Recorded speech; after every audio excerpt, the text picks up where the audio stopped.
Alright, we have a lot to talk about today in the chords section. There's going to be a lot of information here, so be sure you take this a step at a time. Keep your chord diagrams right next to you. You're also going to want your fretboard diagram right next to you right now as we go through this.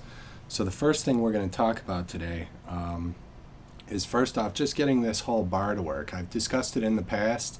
Hopefully you spent a little time with it because now's the reason why I told you to do it earlier.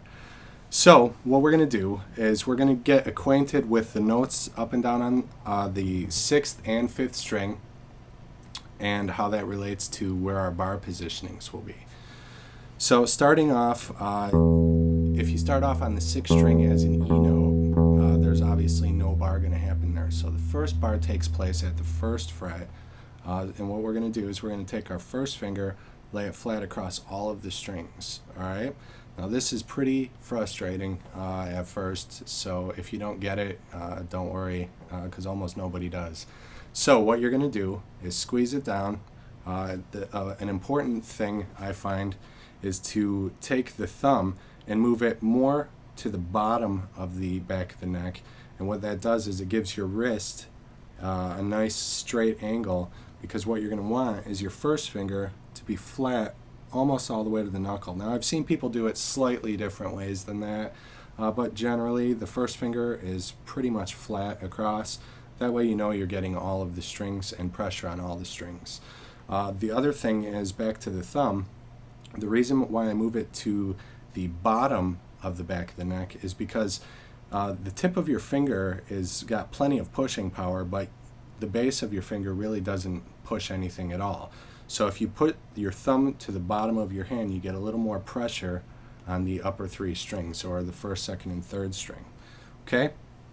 So you'll press down the upper strings with your first finger, and the 1st, 2nd, and 3rd string with the base of your finger. Another thing to think about, sometimes the string will get caught up in the grooves of your fingers. That's a common problem. You just have to learn to get the right pressure, because everybody's finger is differently shaped. So figure it out for yourself. It might take some time. So here we go. I'm going to push the whole thing down, and as usual, we're going to pick straight through it to make sure all of the notes are ringing. Okay? If you get any of these sounds,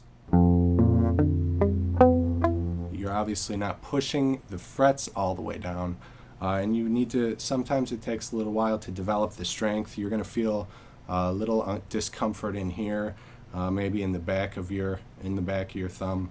That's all normal. You don't need to check yourself into the emergency room or anything, but it might definitely be sore. So all the way across the guitar, nice clean notes.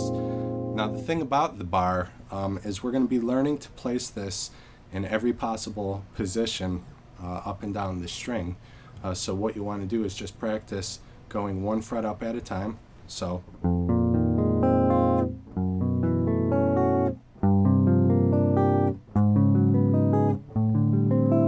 and it's going to change. Your wrist might need to flex a little bit more as you get higher. I'm going to jump up to the 10th fret right now.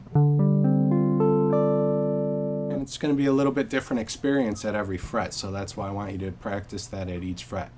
Okay? Now we're going to deal with some bar chord shapes and learning those, and then we're going to apply that to now knowing where those notes on the fretboard are.